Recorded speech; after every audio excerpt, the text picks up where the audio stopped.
Dear students, thank you for tuning in. This lesson is for English 817 for technical and vocational education. Grade 12, first semester. Unit 1, Education and Learning. Before you begin, have a piece of paper and a pen.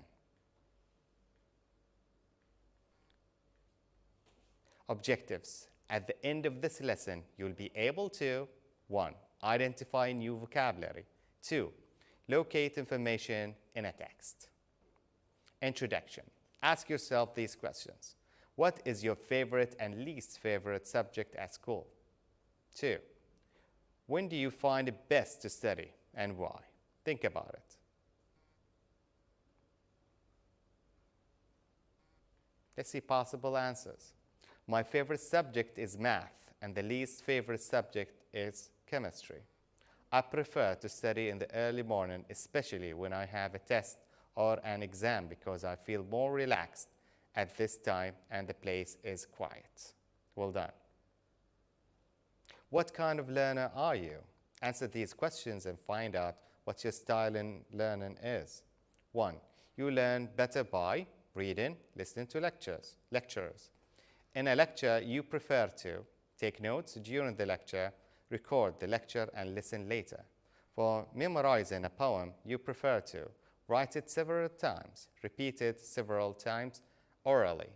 When the teacher introduces a new word, do you prefer it written on the board, prefer that the teacher just announces it clearly? Now choose your best options.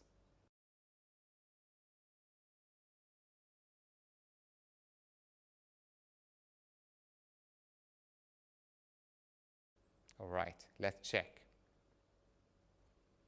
Results. If you scored mostly A's, the visual learner style means that people need to see information to learn it. And this seeing takes many forms, from spatial awareness, photographic memory, color, tone, brightness, contrast, and other visual information. Naturally, a classroom is a very good place for a visual learner to learn. Teachers use overheads, the smart board, pictures, graphs, maps, and many other visual items to entice a visual learner into knowledge. If you scored mostly B's, auditory learners generally remember what their teacher says and readily participate in class. They are good listeners and often very social, which means they can sometimes get distracted from the lesson by everything else going on in the classroom. Auditory learning methods range from studying with voice recordings to memorizing vocabulary words by inventing short songs. If your score is mixture of A's and B's, you probably learn through a mixture of visual and auditory styles. You sometimes prefer to study by reading. Other times you prefer to study by listening, depending on the tasks. Read this text carefully, then answer the questions. 3. Highly effective study habits. If you want better grades, you need more effective study habits. The key to effective studying isn't cramming or studying longer, but studying smarter.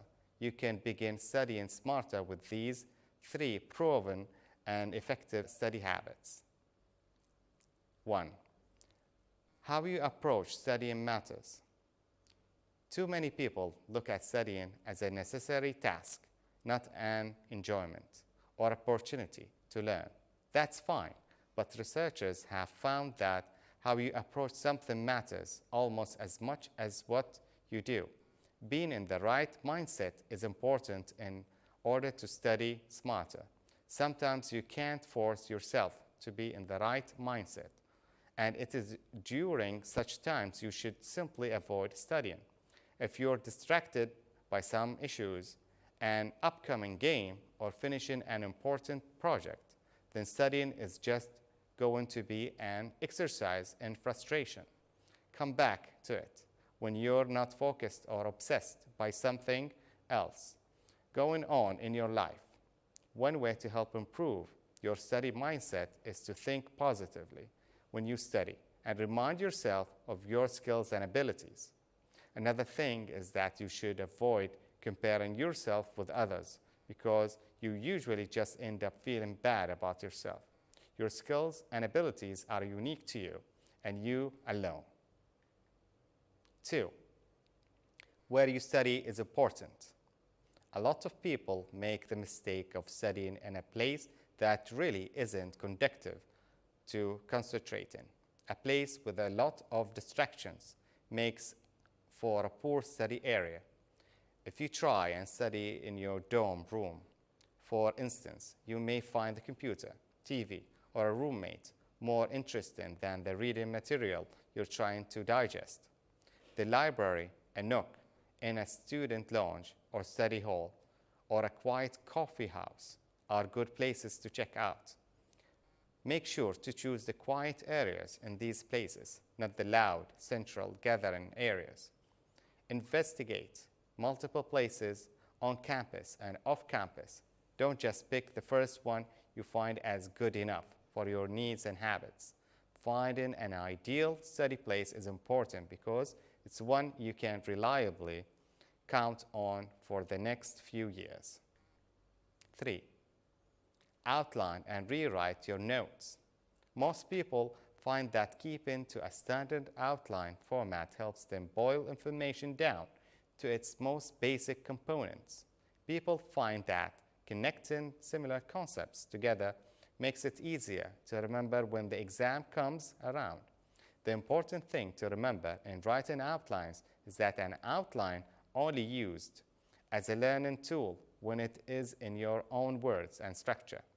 Every person is unique, is how they put similar information together, called chunking, by cognitive psychologists. So while you're welcome to copy other people's notes or outlines, make sure you translate those notes and outlines into your own words.